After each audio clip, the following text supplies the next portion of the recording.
Começar a reunião do grupo de estudos de tumores hereditários.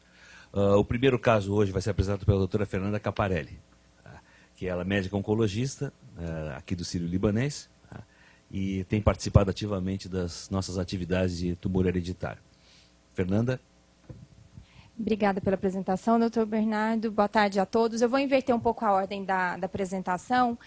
Eu vou começar com o caso 2, que é um caso do doutor Jesus. E aí depois a gente passa para o primeiro caso. Então, é uma paciente do sexo feminino, 47 anos. No ano de 2004, essa paciente... Opa, passou sozinha? Oi? Por favor, se o senhor quiser comentar o caso, é até mais fácil. O doutor Jesus vai falar, o caso é um caso acompanhado por ele. Bom, então, a paciente que eu atendi em 2004, ela veio com um carcinoma de ovário avançado e referia uma história de ter sido mastectomizada 2 vezes, em 2000 e 2002, por câncer de mama, dois tumores de mama não sincrônicos. Na época... nós fizemos uma cirurgia cito-redutora, ela fez quimioterapia e essa paciente faleceu em 2006. Volta de novo no primeiro... Quer que eu... então tá. Esse é o primeiro. Tá, então carcinoma de mama aos 40 anos, carcinoma de mama contralateral aos 42 e carcinoma de ovário aos 47 e óbito 2 anos depois. O seguinte... naquela época, começava-se a falar em mutações de BRCA, BRCA1, BRCA2, e nós pedimos este exame que ela fez no laboratório do Rio de Janeiro, e esse é o resumo que foi emitido naquela época, o exame que foi feito, então, considerado não detectada a mutação. Eram 3 mutações Ashkenazi, né? Que era o que fazia na época. Então, no pessoal, acho que já tinha gente sequenciando naquela época os genes BRCA1 e BRCA2 integralmente, mas era muito pouca gente. Quando pedia esse teste, os laboratórios faziam esse tipo de painel para a gente na época, né? Bom, como essa história é muito, muito forte, a gente... Ela era Ashkenazi? Ela é judia. Eu não sei se dessa etnia. Mas a recomendação foi que ela tem 2 filhas. Pode passar o próximo? Na época, tinha uma filha de 20 anos e uma de 22 anos. E mesmo com o exame negativo, uma filha morava na América do Norte e outra no Rio de Janeiro, e a recomendação é que se fizesse controles regulares. Elas não fizeram controles tão regulares, mas elas fazem ultrassom de mama e pelve, ressonância magnética de mama e CA-125 com alguma regularidade. Bom, passados os 10 anos, o próximo, a filha mais velha, que hoje tem 32 anos, tem exames de julho de 2013, ultrassom de pelve normal, de mamas normais, marcadores normais.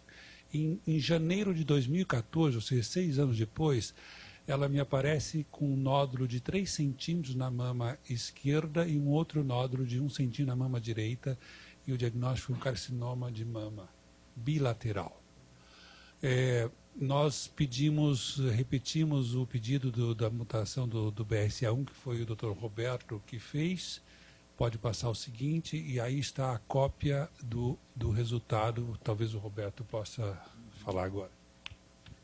Bom, obrigado pela introdução. Falando um pouco do resultado, nós encontramos, na verdade, uma deleção de 2 aminoácidos no gene BRCA1, o qual origina uma proteína truncada. Isso significa que parte da proteína não é expressa corretamente, e é justamente a parte que tem a ação reparadora de DNA. Isso é uma mutação não caracterizada. Quando nós fazemos o sequenciamento completo, é muito comum a gente encontrar mutações, deleções, inserções ou mesmo alterações de aminoácidos que não sejam descritos na literatura. Então, o nosso trabalho fica um pouco mais complexo, porque com isso nós temos que tentar entender qual o significado dessa mutação, se ela pode realmente originar alguma coisa patogênica para a pessoa ou não. Neste caso, a análise é um pouco facilitada porque essa deleção de 2 aminoácidos causa um frame shift na proteína. O que significa um frame shift? Significa que a leitura dos códons de aminoácidos fica alterada. Alterada de tal forma que vários stop códons prematuros são introduzidos na proteína. Então, é muito provável, nesse caso é quase com 100% de certeza, que ela seja uma mutação deletéria. Não identificada, obviamente. Nós temos aqui também um pouco, no laudo eu falo um pouco da análise bioinformática que é realizada. Então, permite dizer que esse frame shift ocorre, e ocorre na região do exon 15, segundo o transcrito que foi analisado. Pode voltar só um pouquinho, por favor?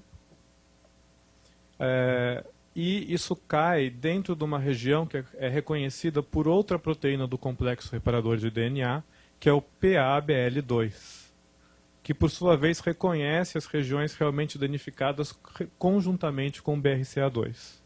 Portanto, a gente conclui que essa alteração pode estar associada ao aparecimento de tumores malignos, tanto na mama quanto no ovário. Algumas mutações repetidas em PALB2 são vistas em regiões da Espanha, Galícia, Astúrias e uma região que faz vinho bom, Ribeira del Duero, Valladolid. Essas regiões têm 2 mutações que são bem típicas desse grupamento populacional de indivíduos, né, envolvendo PALB2, e eles têm o mesmo fenótipo dos pacientes com mutação em BRCA1 e BRCA2. Resta a gente saber por que é mais raro mutação em PALB2 do que em BRCA1 e BRCA2. Tá? Deve ter algum fator evolutivo importante que tenha focado exatamente porque que isso é mais comum no gene. Existe um fator super importante em qualquer problema genético, que é o tamanho do gene sendo analisado. Quanto maior o tamanho do transcrito do gene, maior é a probabilidade de acumulação de mutações. Então, genes menores, como é o caso do PABL2, têm menor índice de mutação justamente por serem menores. E, só continuando explicando também um pouco o laudo, pode passar para a próxima página, por favor. Também foram encontradas algumas mutações que são normais da variação populacional, mas que têm um caráter benigno, que embora muitas vezes haja também alteração de aminoácidos, elas não são significativas para impedir o funcionamento da proteína. Creio que essa é uma análise muito completa. Nós temos muita dificuldade a nível de padronização desse tipo de informação e de análise laboratorial, tanto no Brasil quanto no mundo. Há pouco foi levantada a questão de exon 15 para um grupo, pode ser exon 12 para outro, e existe uma razão por isso. A referência que é utilizada para fazer a análise pode ter origens diferentes. Então, vocês podem observar que ali eu coloco no laudo o transcrito. E isso tem um número que origina, primeiras letras são NM. Isso quer dizer exatamente o transcrito pelo qual eu estou comparando essa sequência. Então, com base nessa informação, se algum outro grupo questionar, mas o meu, isso é o exon 13. Aí é questão de perguntar, então, qual o transcrito que você comparou, e aí é possível que a gente consiga fazer uma comparação entre grupos. No nosso registro, eu não sei se a Érica está aqui, né? Esse é um problema que a gente tem encontrado, né, Érica? Tu quer falar um pouquinho sobre isso? A gente tem tido um problema justamente em relação a isso, né? Porque a gente tem diferentes laboratórios e as padronizações elas são diferentes. Então, a gente tem trabalhado justamente na discussão de como a gente vai fazer esse registro de forma a poder comparar isso no futuro, porque a gente precisa de um banco que nos forneça informações que sejam únicas, né? Então, a gente tem esse problema, e os genes que são mais, os 2 genes mais problemáticos são justamente o BRCA1 e 2. Né? E nem sempre a sequência de referência ela é mencionada no laudo. Tem laudos muito ruins, então às vezes não vem a sequência de referência e a gente não sabe como foi alinhado o DNA para você poder determinar que, isso. Infelizmente não contém esse tipo de informação, e o principal problema aqui é que em genética nós falamos como se fosse outra língua. Existem pessoas mais fluentes e menos fluentes nessa linguagem. Quando é necessário fazer uma comunicação clínica, é muito importante que, mesmo a nível técnico, mesmo que isso depois não seja compreendido, essas informações constem do laudo. Porque justamente são essas informações que nos permitem depois comunicar e falar, não, olha, com base neste transcrito, nesta sequência, esta foi a alteração encontrada. Então, acho que fica como mensagem para os colegas que estão entrando nesse mundo da genética, acompanhando isso, que dê uma checada quando pedirem os exames na forma como o laudo está sendo apresentado, porque essas são informações que são realmente muito importantes de terem presentes no laudo. Você começa a identificar que o laboratório que está fazendo aquele exame, ele tem alguma experiência nisso com algumas informações que estão sendo mencionadas aqui. Tá? Só um outro ponto importante mencionar é a quantidade de informação que nós temos agora com as novas tecnologias, no caso, o sequenciamento de nova geração. Obviamente, quando era feito o sequenciamento pelo método Sanger, a informação era um pouco mais limitada. Por quê? A maioria dos laboratórios ou sequenciava mutações pontuais, como nós vimos anteriormente, ou quando era feito o sequenciamento completo, a prática de vários laboratórios é seguir o sequenciamento periódico. Quando se encontra uma mutação, se para. Então, muitas vezes era vendido um exame como um sequenciamento completo, mas ele não era totalmente completo em muitos casos. As tecnologias de nova geração não permitem isso. O gene é totalmente sequenciado. Então, gera informações mais ricas. E muitas vezes nós encontramos várias mutações num só paciente. Eu já tive a experiência de clínicos oncologistas questionarem, às vezes, algum resultado, porque nós encontramos mais do que uma mutação patogênica num paciente e eles não estão acostumados a ver esse tipo de resultados, nem a ouvirem ou a lerem sobre esses resultados na publicação, na bibliografia. Mas é totalmente possível. E quanto maior o gene, como eu falei anteriormente, mais a probabilidade de que ele acumule mais mutações. Né? Então, esse trabalho também de bioinformática que a gente está discutindo aqui, nesse caso específico, também não é um trabalho feito por muitos laboratórios, porque falta expertise para fazer esse tipo de análise e predição. Tá? Muitas vezes os laboratórios preferem por apenas mencionar que foi encontrada uma mutação e não dão um direcionamento clínico se ela pode ou não ser deletéria. Isso é muito importante. Quando eu acho que foi um consórcio que incluiu o Memorial junto, foi publicado um ano atrás esse trabalho. Quando eles compararam as técnicas de última geração, ou de sequenciamento profundo, ou de última geração. Sequenciamento profundo você pode fazer até 500 leituras de um mesmo segmento. Geralmente não se faz isso, não precisa de tanta precisão. Tá? Mas o Sanger, que era a metodologia utilizada, e ainda é utilizada, ele faz uma leitura de cada fita, frente e reverso só. E eles encontraram 18% de diferença enquanto utilizavam uma técnica e outra.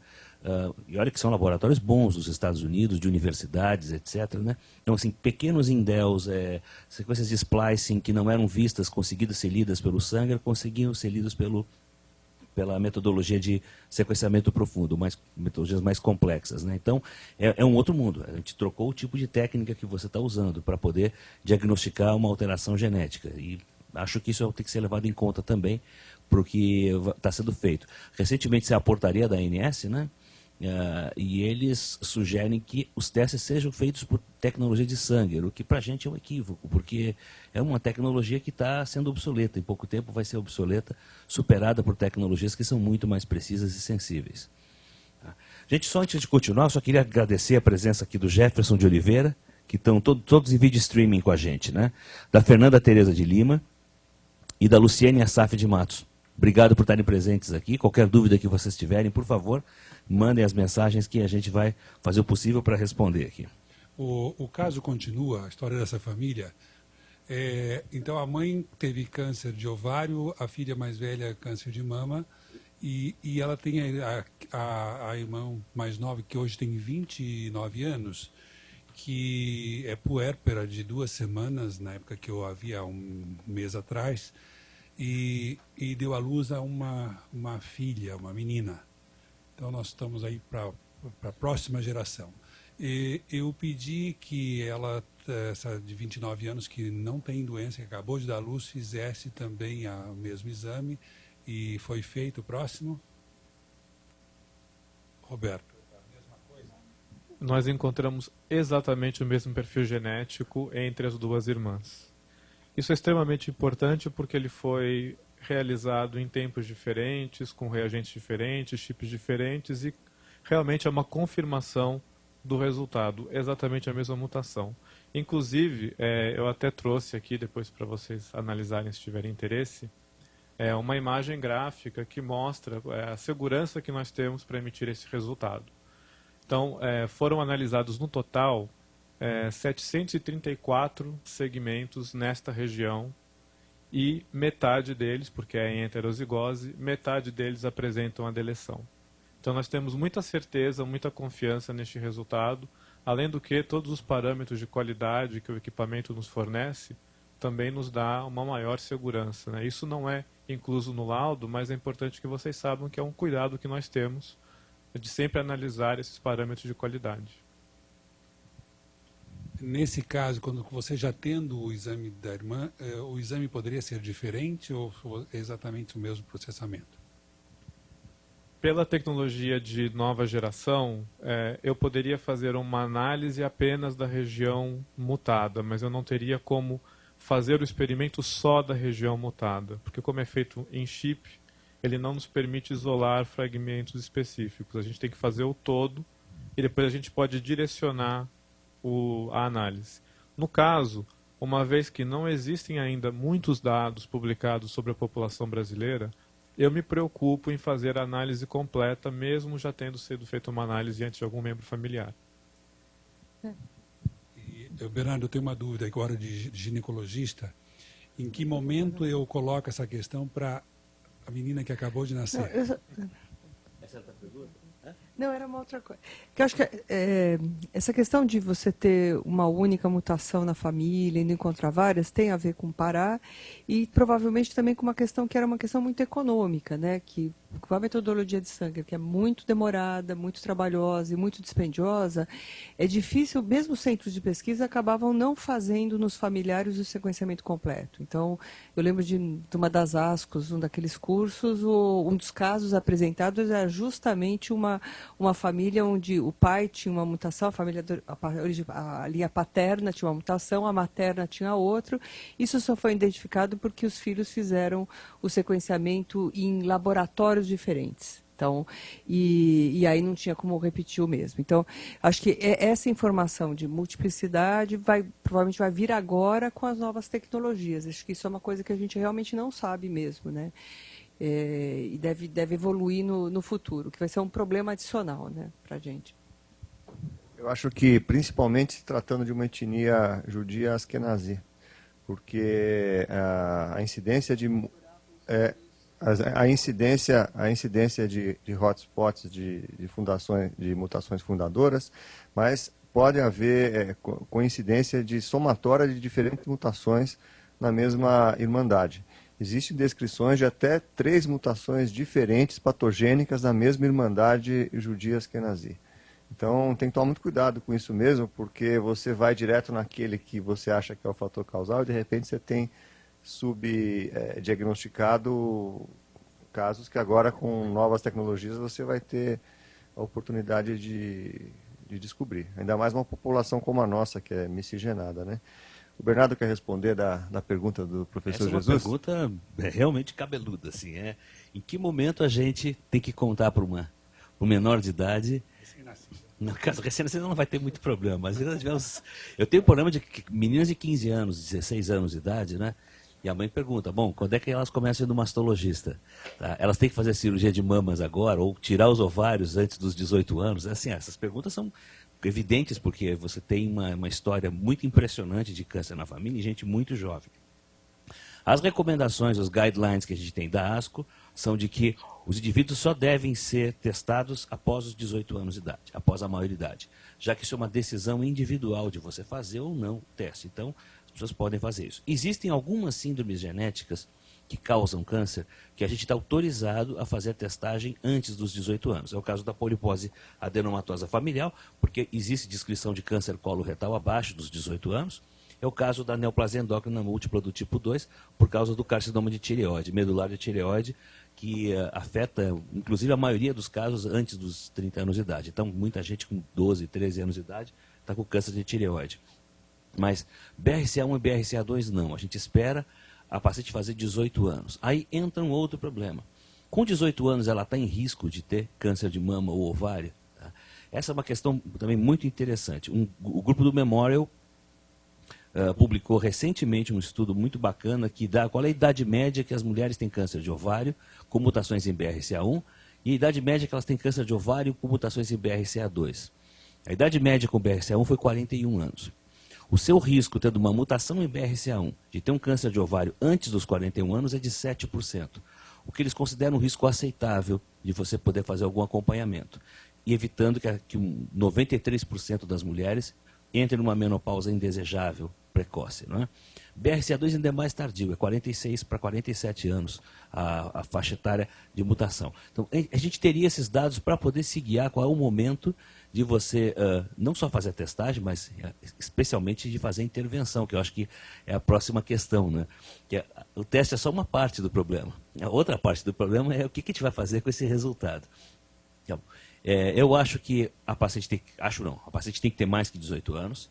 E a segunda coisa que é muito importante tem que haver uma decisão clara da parte dos pais e do paciente de que aquela informação vai ter um uso positivo por parte da paciente.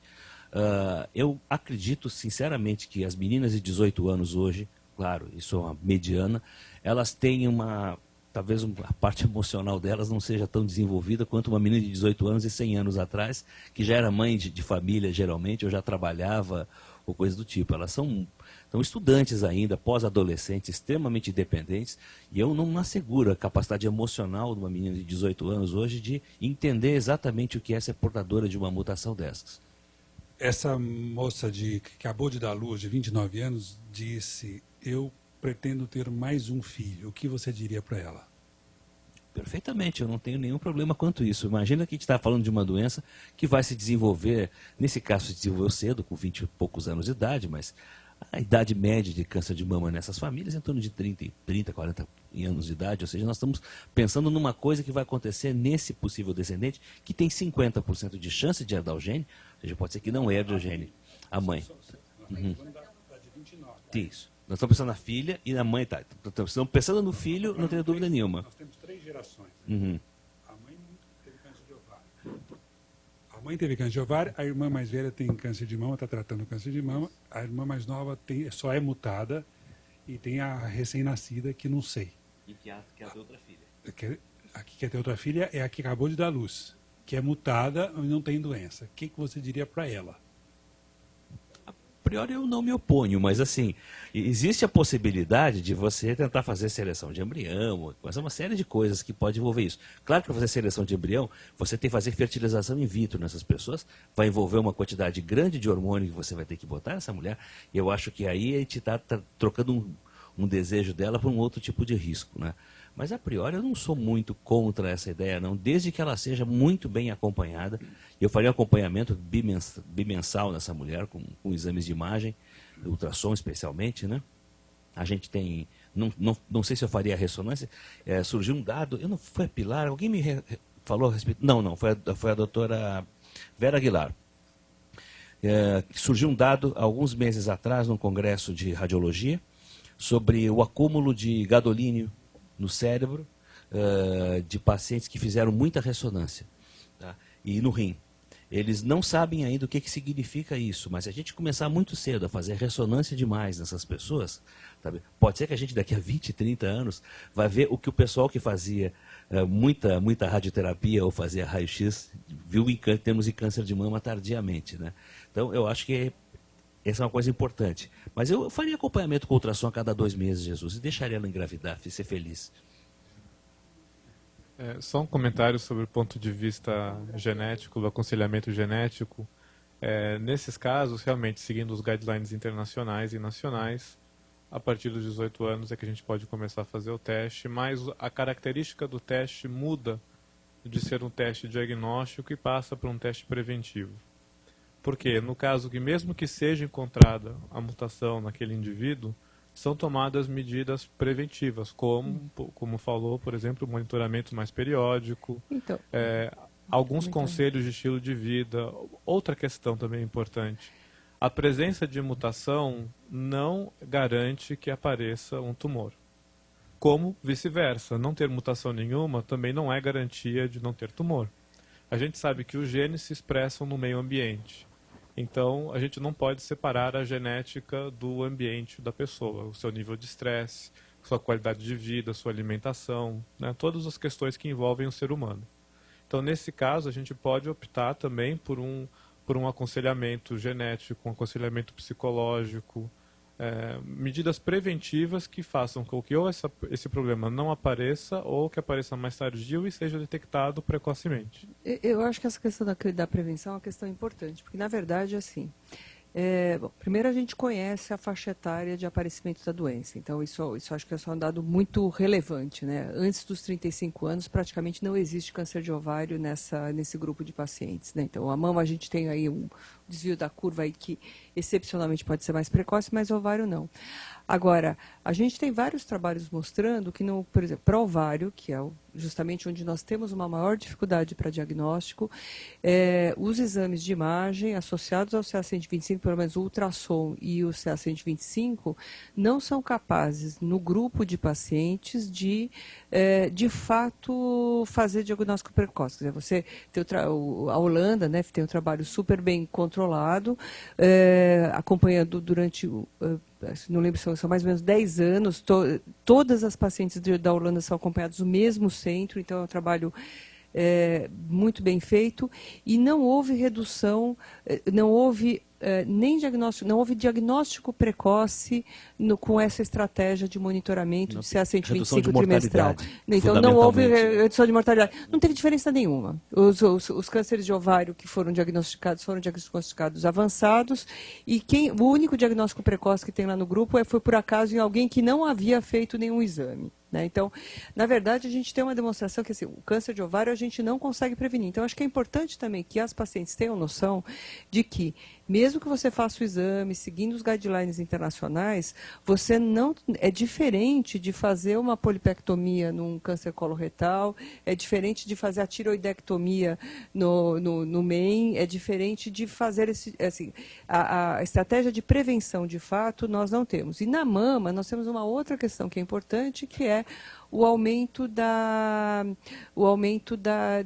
de câncer nessas pacientes mutadas com a exposição à radiação. Agora a gente tem um trabalho recente que também mostrou que as pacientes que fazem mamografia periodicamente, quer dizer, essa exposição à radiação acaba nesse grupo de pacientes aumentando a frequência de câncer. Então, a gente precisa discutir a questão da prevenção com exames para ser discutida com muita clareza para o paciente da limitação que nós temos para fazer a prevenção. A ressonância parecia uma questão relativamente segura, né? E agora a gente não sabe se é tão segura assim. Então, acho que uma das questões que precisa ser discutida quando a gente coloca dentro da estratégia da prevenção é a discussão das medidas ablativas mesmo. Acho que na questão do BRC são os procedimentos cirúrgicos e, eventualmente, a hormonioterapia, bem eventualmente, né, nessa questão. Antes da gente passar para o próximo caso, uma pergunta para o Dr. Jesus aqui, aproveitando que a gente tem um ginecologista, né? Porque existe uma demonização enorme da salpingo-oforectomia nas mulheres pré-menopausa, como prevenção, né? Eu tive uma paciente essa semana que fez aos 20 e poucos anos de idade porque ela quis fazer a salpingo-oforectomia, e ela disse que foi relativamente tranquilo o processo todo de reposição hormonal e tudo. Como é que é a sua experiência? É muito difícil você manejar uma moça de 30 anos de idade que faz uma salpingo-oforectomia bilateral do ponto de vista clínico? Não é tão tranquilo, não. A retirada dos ovários nessa faixa etária traz consequências. Dificilmente a gente consegue manter ela em condições ideais. É sempre uma reposição não ideal. O que se discute hoje é que, como o carcinoma seroso ele é de origem tubária e não ovariana, nós não temos ainda esses dados, mas já está caminhando para isso. Nós fazemos a salpingectomia profilática nessa fase, e não a oforectomia. Porque nos primeiros estudos com as mutantes de BRCA1 que apareceram carcinomas ocultos, a maioria desses tumores estavam nas tubas e não no ovário. Então, já existe muita gente defendendo a salpingectomia profilática, e isso não tem consequências, porque a consequência maior é ter que fazer uma fertilização in vitro pela falta da tuba, mas consequências endócrinas, não. Tá bem, vamos lá. Fernanda, vamos para o segundo caso aqui. Vamos. O tempo voa.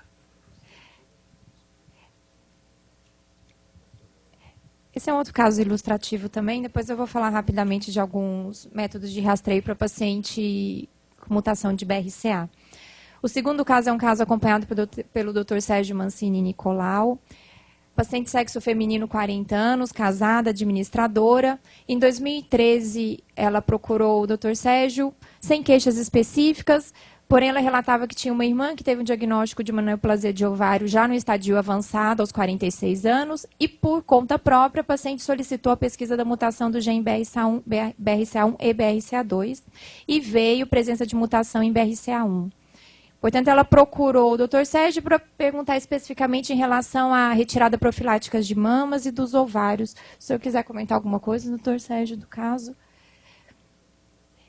De antecedentes pessoais, então, a paciente tinha 2 gestações, 2 partos, 2 cesáreas, uma filha, uma menina de 10 anos e um menino de 8 anos, intolerância à glicose e uso regular de metformina. Em 2008, foi submetida a uma mamoplastia redutora e uma lipoescultura. De antecedentes familiares, então, essa irmã com diagnóstico de neoplasia de ovário aos 46, uma prima paterna com neoplasia de mama, não sabe relatar a idade ao diagnóstico. Mais ou menos 50, essa é recente, foi agora esse evento. 50 anos, então, a prima paterna. Uma tia paterna com neoplasia de mama por volta dos 40. Que é mãe dessa menina com CA de mama. Tá. E uma neoplasia de ovário ao redor dos 60.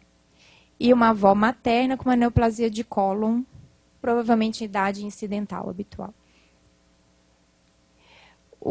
Enfim, nenhum achado digno de nota no exame físico. Ela apresentava exames complementares nessa consulta, uma mamografia BIRADS 2, ultrassom de abdômen total sem alterações, um CA 125 de 19, dentro do limite normal, e a glicemia de 105. E aqui tem o sequenciamento completo do gene BRCA1 e 2 por técnica de PCR. Acho que ficou pequeno, na verdade. Eu destaquei a mutação germinativa que foi localizada, 160, 2del16, é isso? De BRCA1, na porção do aminoácido 467, pode ser? Foi a única alteração do laudo do sequenciamento do gene por técnica de PCR. É uma deleção vasta, provavelmente no final do gene, após o exon 20, 24, não dá para ter ideia direito, mas essa é uma região muito importante do gene BRCA1, é uma região de heterodimerização, que ele se liga com outras proteínas para poder ativar. Várias proteínas se ligam nessa região, talvez a região mais importante do gene BRCA1. Os piores fenótipos que a gente vê de mutação em BRCA1 costumam ser os que afetam essa região. Bem, então, tentando responder um pouco a dúvida da paciente, eu selecionei alguns artigos, poucos slides, para a gente discutir um pouco se existe algum método de rastreio eficaz para prevenção ou diagnóstico precoce de câncer de mama e ovário nessa população de pacientes BRCA mutado. O gene BRCA1, então, ele se encontra no cromossomo 17, foi descrito a primeira vez em 1991. Já o BRCA2 se localiza no cromossomo 13, foi diagnosticado em 1994, 3 anos depois. As mutações do gene BRCA1 e BRCA2, na população no geral, nós temos em torno de 0,1 a 0,2% de pessoas mutadas. Gera uma herança autossômica dominante com uma penetrância incompleta, ou seja, em torno de 50% dos filhos de pacientes com mutação podem ter a mutação também, uma penetrância em torno de 45% a 65%. E esses genes eles são responsáveis diretamente pela manutenção da estabilidade genômica.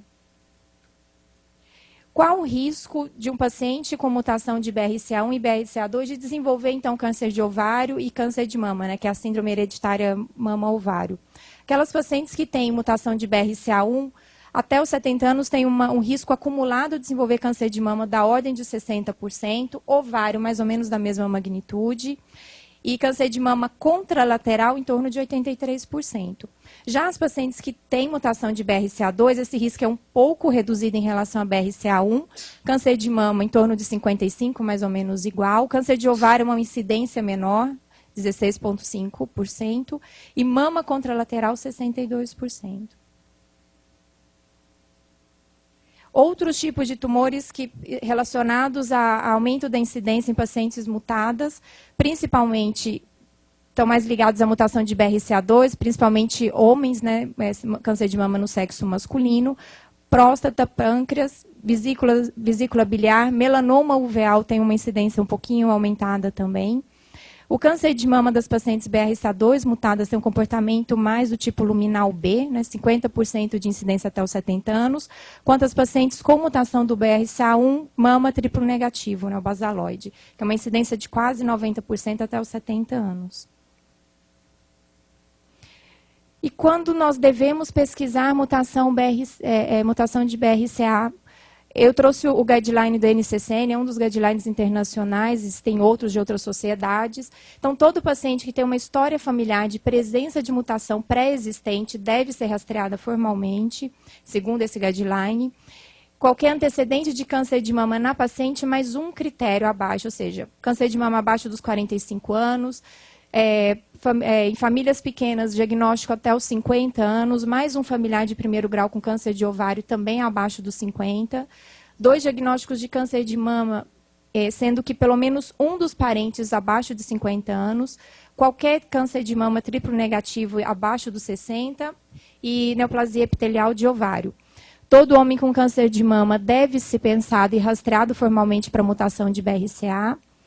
E histórico pessoal de câncer de mama no subtipo triplo negativo, né, abaixo de 60 anos.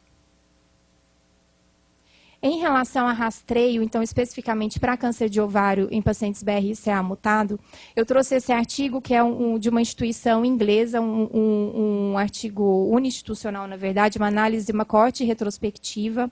Todas as pacientes de um centro inglês, essas 341 mulheres, das quais 179 apresentavam mutação de BRCA ou um histórico familiar que sugeria muito uma mutação, eles seguiram essas pacientes anualmente com ultrassom transvaginal, feito por radiologista especializado na área, e coleta de CA-125 anual. Em termos de rastreio, ou seja, a combinação desses dois métodos, tanto a coleta de CA-125 quanto o ultrassom transvaginal anual, teve uma baixa sensibilidade, ao redor de 50%, com uma especificidade de 83%, mas um baixíssimo valor preditivo positivo, de 1,3%, com valor preditivo negativo alto de quase 100%. Ou seja, quando essa combinação de resultados dava negativo, muito provavelmente a paciente não tinha uma suspeita de um câncer de ovário. Do que eles viram é que 30 pacientes que tinham alteração de um desses dois exames foram submetidas à cirurgia e 93% delas tinham achados benignos ou sem alterações relevantes. Portanto, nessa coorte retrospectiva, se mostrou ineficaz o segmento dessas pacientes com CA-125 e ultrassom transvaginal anual. Esse é um artigo que a doutora Pilar comentou previamente, é um dos maiores artigos que a gente tem sobre rastreio formal de câncer de ovário em pacientes BRCA mutadas. É um artigo de uma instituição holandesa. Essas pacientes dessa instituição, todas elas que têm mutação de BRCA, elas passam formalmente numa clínica multidisciplinar de câncer familiar, que envolve avaliação do geneticista, oncologista e ginecologista. Eles fizeram uma análise das pacientes de 1995 a 2006, uma coorte de 241 pacientes. Dessa análise foram excluídas qualquer paciente que tinha antecedente pessoal de câncer de ovário e aquelas que, obviamente, já tinham realizado a cirurgia redutora de risco, a salpingoforectomia bilateral. Então, o objetivo era saber se os métodos de rastreio utilizados por essa clínica de câncer hereditário era suficiente para diagnóstico precoce de câncer de ovário em estadios iniciais. A rotina deles, então, toda paciente aos 35 anos ou 5 anos antes da idade de diagnóstico no câncer de ovário no familiar mais novo, iniciava o rastreio formal. Elas realizavam anualmente exame ginecológico, ultrassom transvaginal, e era tido como exame anormal qualquer ultrassom que tivesse um cisto acima de 6 centímetros em pacientes pré-menopausadas, mais 9 pontos nos critérios de Sassone. E coleta de CA-125 também anual, considerado normal na pré-menopausa até 35 e pós-menopausa 25. Qualquer alteração detectada, tanto no ultrassom transvaginal, exame clínico ou na coleta de CA-125, esse teste era repetido na tentativa de ser confirmado, então eles repetiam em torno de 1 a 3 meses. Se essa normalidade persistisse, procedia a laparotomia ou laparoscopia diagnóstica. E na instituição, a rotina deles é oferecer salpingoforectomia profilática para todas as pacientes com mutação de BRCA a partir de 35 a 40 anos BRCA1 e a partir dos 40 a 45 BRCA2. Então, vamos aos resultados desse estudo retrospectivo. Dessas 241 pacientes, a mediana de segmento foi de 3 anos, gerou-se 470 consultas, sendo que pelo menos 64% passou em uma consulta só de screening. 45% das pacientes optaram por fazer salpingoforectomia profilática após a primeira consulta. Isso era passado para a paciente, era uma escolha dela. E 75% optou pela cirurgia ao longo do segmento. Detalhando um pouco melhor o que a doutora Pilar falou, então, dessas 241 pacientes screenadas, ou seja, seguidas rotineiramente, nós temos diagnóstico em 20 delas. Acho que não tem o mouse aqui, né? Ah, apareceu. 20 pacientes apresentaram algum tipo de alteração, seja ela na coleta do CA-125, do ultrassom transvaginal ou do exame clínico. Dessas 20 pacientes, apenas 2 tiveram diagnóstico de câncer de ovário, todas com estadio avançado, estadio 3. Uma dessas pacientes diagnostica aos 72 anos, portanto, numa idade incidental, que a gente espera de maior risco, e uma segunda aos 46 anos. E teve uma terceira paciente que apresentou o diagnóstico de intervalo aos 39 anos, ou seja, o último segmento, os exames estavam todos normais, antes de submeter ao segundo segmento, teve um diagnóstico do câncer de ovário em estadio avançado.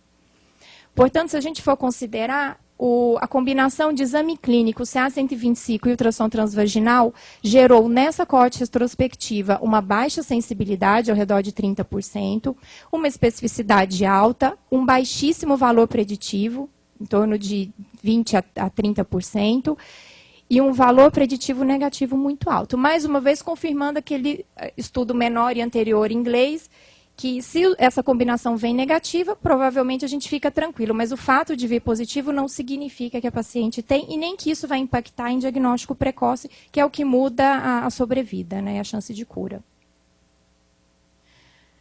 Então, acho que é mais ou menos isso que eu falei, né? Esse trabalho mudou a conduta da saúde do sistema de saúde da Holanda. Então, depois desse trabalho, eles abandonaram o screening e as pacientes. Elas optam, então, pela salpingoforé ou nada, ponto. Elas continuam o seu segmento de rotina. Isso deixou de ser autorizado como acompanhamento lá. Então, o que eles colocam justamente na discussão é isso, que para ter prevenir, ou seja, o diagnóstico de câncer precoce de ovário em pacientes BRCA mutado, teria que obrigatoriamente screenar pelo menos 800 pacientes, e o que realmente reduz o risco da doença de se desenvolver é a cirurgia profilática, a salpingoforectomia bilateral, que reduz o risco de câncer de ovário da ordem de 90% e câncer de mama da ordem de 50% em pacientes pré-menopausadas.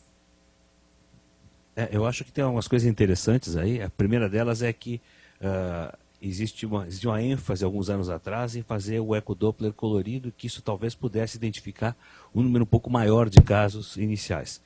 Uma outra questão que eu acho que é muito importante, nós estamos falando de pessoas que estão descobrindo essas mutações em idades cada vez mais jovens, então gente com 20, 30 anos de idade, né, que optam por fazer as mastectomias ou as adenectomias bilaterais, e aí resta a pergunta, para não botar essas mulheres numa menopausa precoce, muito precoce, a gente não poderia fazer uso de pílula anticoncepcional, por exemplo, para poder reduzir risco? Quanto isso impactaria no risco em portadoras de mutação?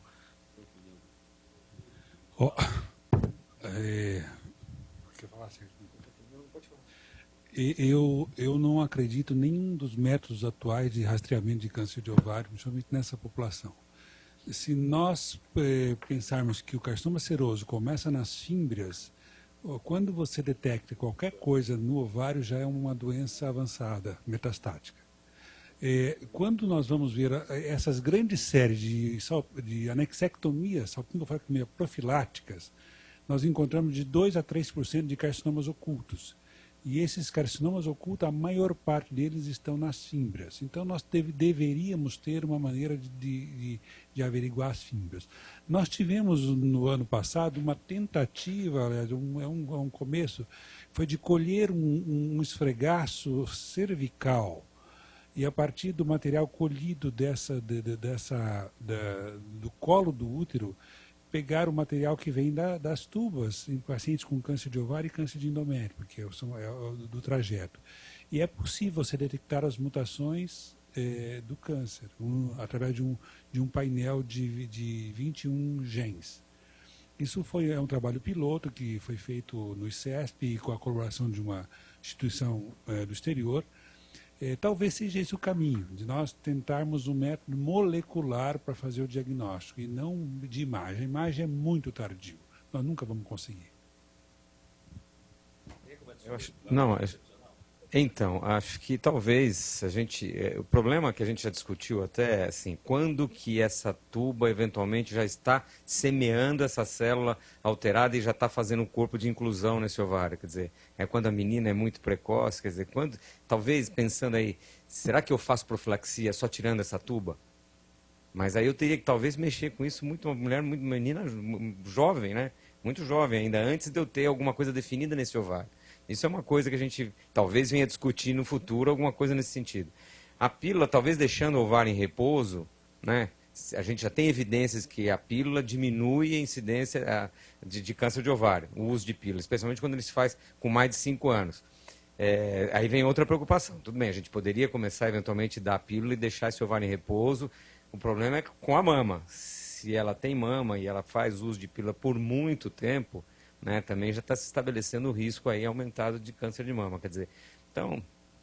A tendência da gente, Sérgio, quando pegar esses casos muito jovens, como o primeiro que o Jesus apresentou aqui, é sugerir para a menina com 25 anos de idade que ela faça a cirurgia, adenomastectomia profilática, e entrar com a pílula para poder retardar o máximo possível a salpingoforectomia. Eu acho que é uma boa tática, essa pensando no benefício da pílula com o ovário. Claro que se ela descobre a mutação com 42, 43 anos, aí muda tudo, né? Só complementar um pouquinho, que é um dado que eu acabei obtendo ontem à noite, esses dias, que algumas coisas que vieram da paciente para mim, ela nesse meio tempo, entre a consulta e dezembro para cá, ela já fez a adenectomia, tá? Essa paciente minha já fez a adenectomia, ela está agora voltando para ver se vai fazer a anexectomia ou não, né? Quer dizer, provavelmente vai caminhar para isso também em termos de...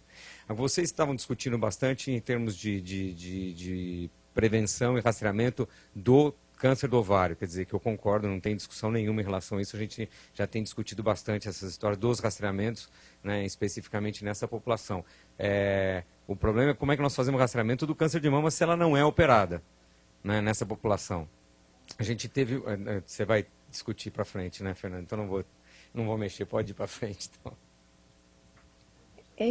Olá, eu sou Fernanda, sou geneticista, eu só queria fazer uma parte. Saiu ano passado uma meta-análise mostrando que o uso de contraceptivos orais de baixa dosagem não aumenta o risco para câncer de mama, mesmo em mulheres mutadas. Então, é seguro usar e é uma ideia quando a gente pensa em câncer de ovário. Né? Bacana você ter mencionado essa meta-análise, é o único trabalho que eu conheço que tem algum poder de evidência, né, que mostrou isso. Há uns 2 anos atrás, a Metcalfe do Canadá mencionou que elas estavam usando reposição hormonal em pacientes oforectomizadas em doses baixas por períodos curtos de tempo. E que quando eles faziam por 6 meses a reposição hormonal nas mulheres oforectomizadas, eles não observaram nenhum caso novo de câncer nesse grupo em comparação com o grupo que não fazia nada. Ela nunca publicou esses dados. Eu fiquei esperando que esses dados fossem publicados. Tem essa meta-análise que nos dá alguma autorização para pensar nesse sentido também, que você pode fazer alguma reposição hormonal sem muito perigo por períodos curtos de tempo. Na última versão do NCCN, na versão 4 de 2013, dos Guidelines de Câncer Hereditário, eles aceitam que a paciente use anticoncepcional em baixa dosagem e faça a reposição hormonal até a idade esperada da menopausa natural, quando faz uma oforectomia precoce, e ressaltam que isso é mais seguro, inclusive, se ela já fez a adenectomia. Então, mas isso já é, inclusive, previsto pelo NCCN. Eu não sei, esses dados são interessantes porque existem conflitos. A gente acabou de ter uma reunião ontem do grupo da disciplina de mastologia, que veio fazendo um curso essas últimas 4 semanas, na reunião nosso do departamento, e uma das coisas que se discutiu ontem foi exatamente o uso da pílula, não no sentido de reposição hormonal, mas o uso da pílula em meninas que começam precocemente a usar e se usa por muito tempo. Isso tem, o que se ficou de consenso no final é que tem um risco aumentado, né, de câncer de mama. Eu não estou discutindo o trabalho que a Fernanda falou aí, mas assim, no consenso do grupo lá da mastologia, isso ficou definido no final, e aquela mulher de risco, eventualmente, que você faz um uso acima de 5 anos com pílulas de modo contínuo, também ofertando um risco maior de desenvolvimento de câncer de mama nessa população, né, que não faz pausa entre uma cartela e outra. Então, assim, são dados que a gente precisa pensar. Agora, a reposição é longo prazo, consenso, né? a longo prazo, 15 anos. Tem um né? forest plot de um artigo que foi publicado, que é uma meta-análise também, e são 12 estudos, e todos o diamante ele cai quando você faz por períodos mais longos de tempo. Em população geral, o diamante ele cai no lado de risco aumentado para câncer de mama. Quando a reposição é curta, não tem nenhum trabalho até hoje que nos mostra isso. Então a gente fica realmente muito perdido, muito atrapalhado. Em relação, a Fernanda vai falar em relação ao rastreamento da mama especificamente, mas isso foi uma coisa que foi discutida na semana passada também. E também não é contraindicado por eles, no caso, a reposição hormonal nessas mulheres que foram submetidas à adenectomia ou que tem o risco também. O grupo da mastologia, e parece que é um consenso aí também, teria liberdade de você fazer reposição hormonal nessas mulheres. E eu acho que é super importante. A gente tem tido muito boa vontade, porque é uma mulher a que vai mais sofrer é aquela mulher que faz a ablação ovariana aí na pré-menopausa. Tentando responder essas perguntas, então, sobre o rastreio para prevenção ou diagnóstico precoce do câncer de mama, só lembrando que o câncer de mama, em torno de 10% a 25%, a gente tem uma história familiar, né, uma hereditariedade, porém, em torno de 50% a 55%, a gente não consegue identificar uma mutação precisa. Das mutações que nós conseguimos identificar, BRCA1 e BRCA2 respondem por 20% aproximadamente cada uma, e o restante 7% são outras mutações menos frequentes, como síndrome de Li-Fraumeni, né, mutação de TP53, Lynch, Cowden por PTEN, mas das identificadas, realmente, BRCA é o que mais impacta. Esse artigo sobre rastreio de câncer de mama em pacientes BRCA mutada, ele combinou nessa corte prospectiva multi-institucional europeia, avaliou 649 mulheres com alto risco para câncer de mama, e todas elas eram seguidas com mamografia e ressonância anual, exame físico semestral. Seguiram essas pacientes por, em média, de 3 a 7 anos, e no caso da coorte deles, o diagnóstico de câncer de mama tinha uma incidência ao redor dos 35 anos, até um pouco mais, batendo com o que a gente considera mesmo para câncer de mama. E para diagnosticar um tumor estadio inicial foi necessário 1.888 exames.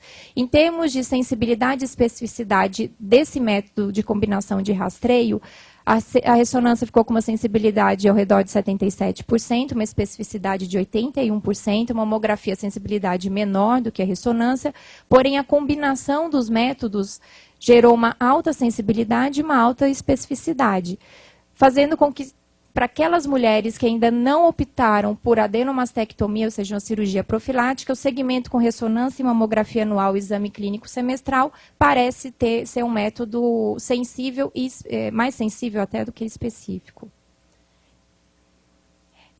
Eu trouxe só essa meta-análise que estudou o papel da mastectomia e, na verdade, da oforectomia profilática na prevenção da incidência, na redução do risco de câncer de mama e ovário.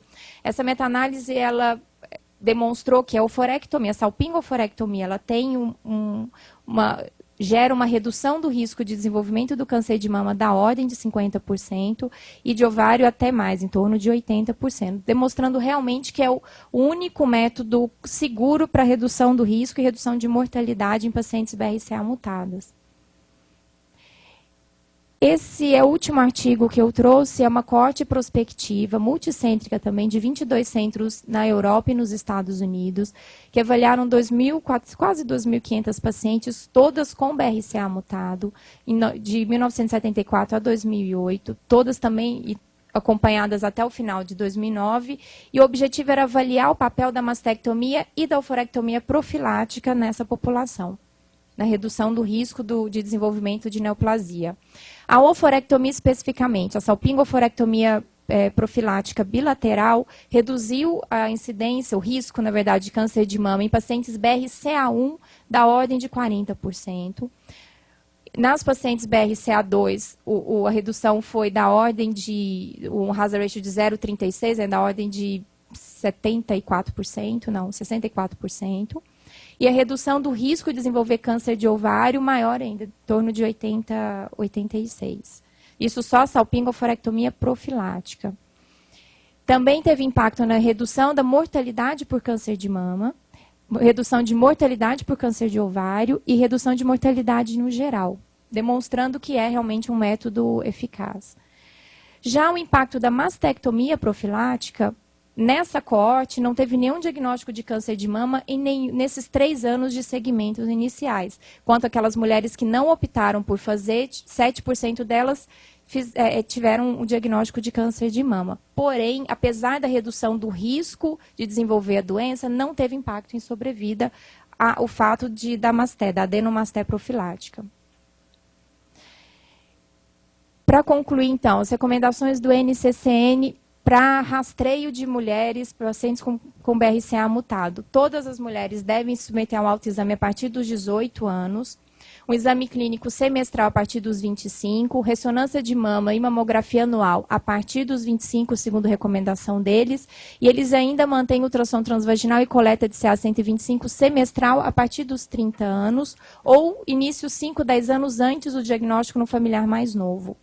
Eles recomendam formalmente a cirurgia redutora de risco e ressaltam que, apesar dessas recomendações de segmento, nenhuma delas acaba demonstrando ser tão segura quanto a realização de uma cirurgia redutora de risco, como mastectomia profilática bilateral e salpingo-oforé bilateral. A discussão a partir dos 35, 40 anos. Em resumo desses slides que eu trouxe, então, a salpingo-oforectomia bilateral aumenta a chance de sobrevida das pacientes BRCA mutadas e reduz a incidência de câncer de mama e ovário relacionado a essas mutações mutação gênica específica. Mastectomia profilática é eficaz na prevenção do aparecimento do câncer de mama, porém não há dados ainda com ganho de sobrevida global. Em pacientes não mastectomizadas, é recomendado o rastreio ativo com mamografia e ressonância anual, exame físico semestral, e não existe nenhum método de rastreio seguro para prevenção ou detecção precoce do câncer de ovário, sendo a salpingo-oforectomia uma única estratégia preventiva segura. Fernanda, deixa eu fazer uma pergunta. Quando recomenda a ressonância e a mamografia anual, significa uma a cada semestre? Alternando. Não, a combinação. Oi? Então, porque a recomendação que a gente ficou lá na coisa é fazer alternado, porque aí você faz ela anualmente, mas você vai alternando um exame com o outro. Isso. Cada 6 meses. E alguns guidelines até ressaltam, em mulheres muito jovens, eventualmente fazer só a ressonância anual pelo risco de radiação acumulada e aumento do câncer de incidência de câncer de mama. Bom, está estourado no tempo aqui. Eu queria, de novo, agradecer as pessoas que acompanharam a reunião com a gente. Queria agradecer muito a Fernanda pela revisão, que ela trabalhou bastante em cima disso, né? A presença de todos os nossos colegas que estão aqui. Tá? Nos encontramos, por favor. Um claro. Só um recado antes, doutor Bernardo. A gente, em razão da publicação da Política Nacional de Doenças Raras e de uma necessidade de organização de algumas categorias profissionais, a categoria dos enfermeiros está se organizando e a professora Milena da Escola de Enfermagem de Ribeirão Preto e eu nos organizamos no sentido de montar um grupo de discussão a respeito das competências dos enfermeiros relacionados à genética. Nós já convidamos alguns enfermeiros que têm feito parte do grupo e que fazem parte das atividades do grupo, mas se vocês, caso conheçam algum enfermeiro que queira fazer parte, não só em relação à oncogenética, mas à genética de uma forma geral, por favor, passem o contato para o Jefferson, e aí ele transmite o contato, e aí eu vou entrar em contato com esses enfermeiros, porque é importante que a gente, quanto o maior número de enfermeiros, a gente já fez uma mobilização ao Corém, já fez uma consulta ao Corém, ao COFEM, mas é que nós precisamos de um número quanto maior o número de enfermeiros que a gente tiver em conjunto, para que a gente pressione ao Corém, para que a gente faça e que a gente tenha esse número de enfermeiros que estão atuando na genética, para a gente mostrar ao COFEM que eles existem, porque se eles não existirem, o COFEM não reconhece como especialidade. Então, se vocês souberem, por favor, encaminhem ao Jefferson para que ele possa encaminhar, para que eu possa entrar em contato com eles. Obrigada. Lembrando a todos que o aconselhador genético no mundo inteiro, nos países desenvolvidos, 75% são enfermeiros. Tá? Então, o pleito de vocês é absolutamente legítimo. Muito obrigado e nos encontramos no mês que vem. Obrigado.